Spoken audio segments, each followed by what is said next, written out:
Maharaj, this was a question yesterday where someone asked when we are practicing devotional service, are we under the internal energy or under the external energy?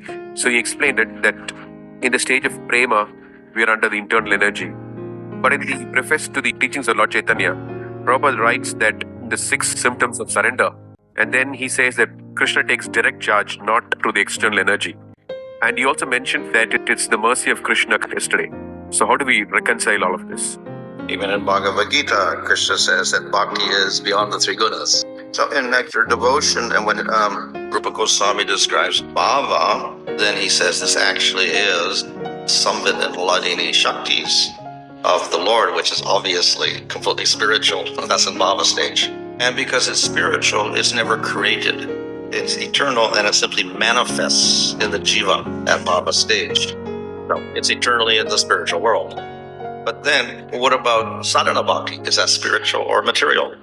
We can't say it's material because something material cannot manifest bhava, which is completely spiritual. How can that happen?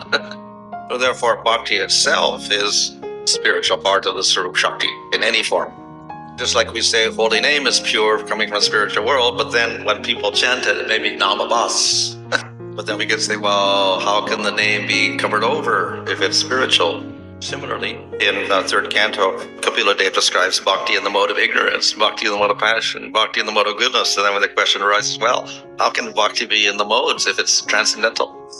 So the answer is bhakti and the name are always transcendental, always spiritual. But we have individual jivas with covering of material body and covering of gunas, covering of anartas. So this is where the problem comes.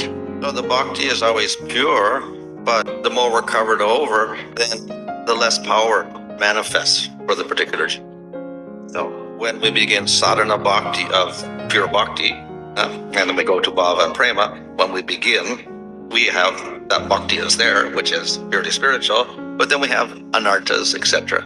So the power of that bhakti does not manifest so much.